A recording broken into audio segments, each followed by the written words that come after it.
Wouldn't it be great if every single one of your clients was just an amazing client?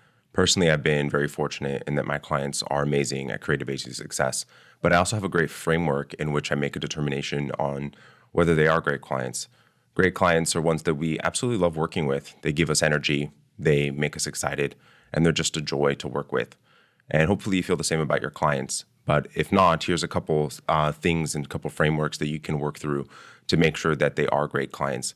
And in order for you to be able to simplify and scale your creative agency, you have to be able to answer this question of what makes a good client for you, aside from the fact that they're able to write you a check. So the first one is that they need to be self-aware, meaning that they have to have an understanding of what their strengths and their weaknesses are. It's so incredibly important because when it comes to being able to grow and scale a business, you do, and you personally as well, have certain strengths and you have certain weaknesses. And we actually work to complement ourselves and fill our team members with the weaknesses that we have so that we can have a better business, one that is more scalable, one that's able to actually grow, and that we're able to be better people for it.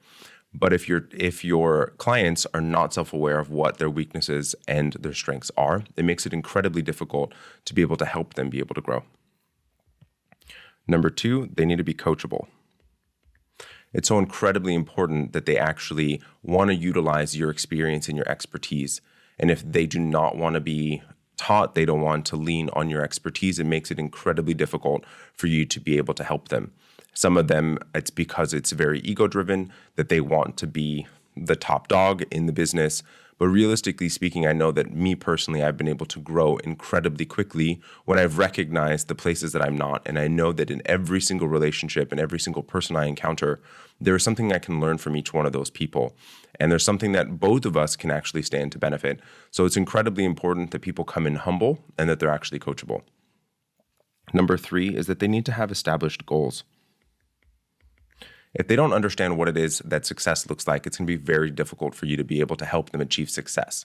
So you want them to have an understanding, and if they don't come in with that understanding, you need to be able to help them understand what their goals are and what success looks like. Because ultimately, if they don't know what success looks like for themselves, they're never going to be satisfied and they're never going to be happy, which makes it very draining for you to be consistently trying to show them the value of what it is that you're doing when they don't actually see the progress that they've made towards the goal that they're looking to accomplish.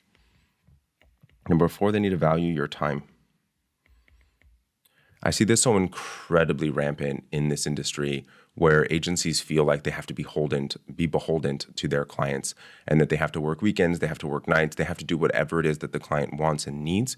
And the client needs to be respectful that you are a human being with a family, with friends, with things outside of work as well, and that they need to be respectful of it.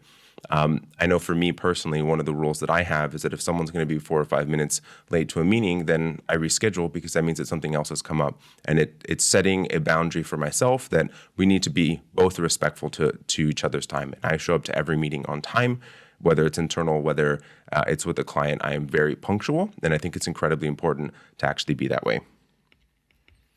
And number five is expectations. This is both the expectations that they come in with working with an agency and likely the experience of working with an agency or one that's going to be coachable to understand what it is like to actually work with one. The thing that's so incredibly important here is one, you do have to set the expectations in some aspect yourself as well when you're actually establishing the relationship from the start. But it's also incredibly important that they come in with a reasonable expectation of what it is going to be like to actually work with an agency, making your life a whole lot easier and for you to be able to make them happy in the end as well. I hope you enjoyed this video and that it was insightful for you. Make sure to click the subscribe button below so that you can get weekly videos about scaling and simplifying your creative agency. I would also like to invite you to join our free Facebook group, the Creative Agency Clique. It's for creative agency owners who want to simplify and scale their business. Click the link below and we'll see you inside.